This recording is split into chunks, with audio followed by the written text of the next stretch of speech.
When you start working out, one of the first things we need to do is we need to learn how to brace through our core. When we've been sitting all day and we're working from home or just sit at a desk or drive a lot for work, we tend to get tight through the muscles in the front of our hips, our hip flexors. This also leads to weak abs, and whenever we do things like a squat, we may start to arch our back up.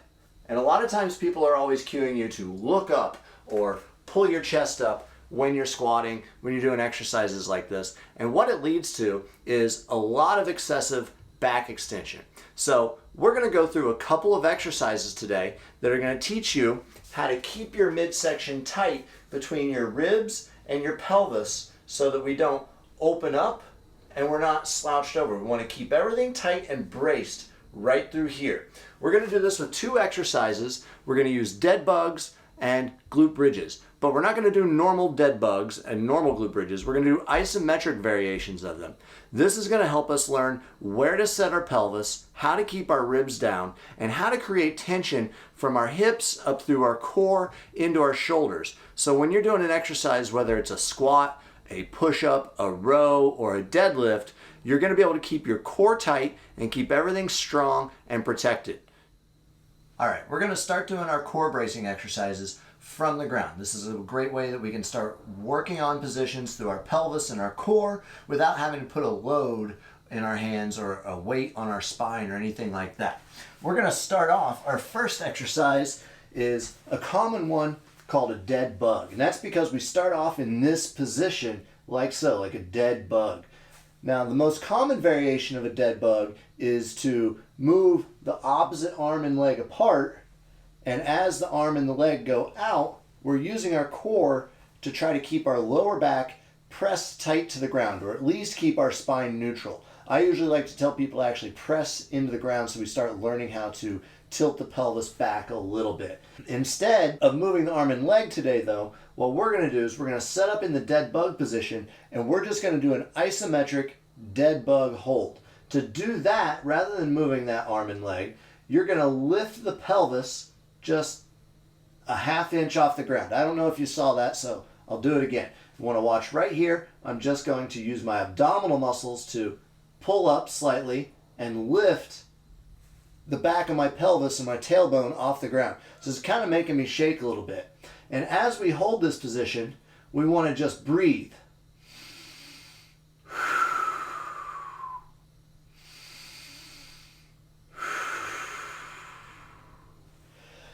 Breathing while we're doing this helps us learn how to keep our core tight while breathing with our diaphragm at the same time.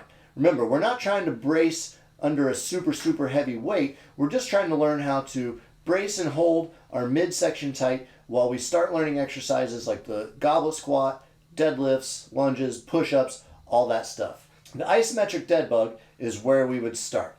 Once we've got that, rather than move on to the moving variation of the isometric dead bug, we can take that same tension that we create here to try to lift up the pelvis, but do it with our feet flat. So we'll get that little tiny pelvic scoop, tightening up our abs, and then we're going to do a glute bridge by pressing our feet flat down against the ground and squeezing the glutes. And again, we're breathing. So now we've got tension through our glutes, our hamstrings, and our abs. We're kind of still pulling up in the front here. So we're bracing even tighter, keeping our pelvis and our low back in this neutral position while we do the glute bridge. What we want to watch for here is that we don't use our lower back to arch our way up and away. That's why we begin by finding the same tension we have from our dead bug, but with our feet flat. We find that tension so the pelvis is scooped just a little bit, and then we drive down into the floor, keeping the abs tight and the glutes tight together, so we have this solid column from our knees up into our core. And again, we can just practice breathing. When we're feeling good here, and we can get 10, 15 breaths and keep all that tight, we should feel it in our glute bridge through the back of the legs, the hips, as well as the midsection when we're breathing. We want to start bringing that tension all the way up through our upper back and our armpits. That way we make a really strong, tight core from our pelvis up to our shoulders. This is important when we're holding weight like a goblet squat or a deadlift, so our upper back is engaged and braced as well. To do that, all we're going to do is we're going to squeeze our hands together on top of one another. When the hands are squeezed together like this, we create tension here in the armpits or those latissimus dorsi muscles. So I'm going to squeeze, so I create that tension there, and then I'm going to create the scoop like we do with that dead bug,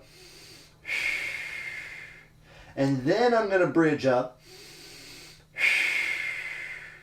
and keep breathing through in this position. So now I've got tension here through the glutes and the abdominal muscles, so I have a strong core from my hips all the way up into my shoulders.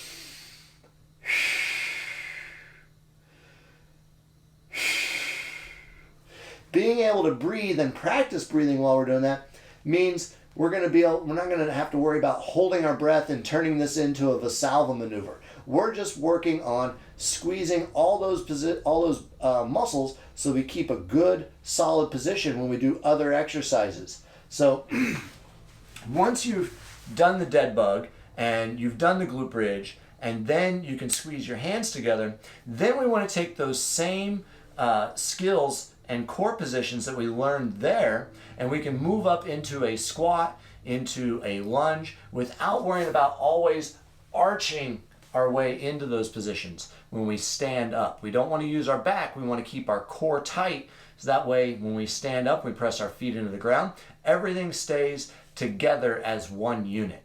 Do you want to get more videos with practical workout tips? Hit the like and subscribe button below.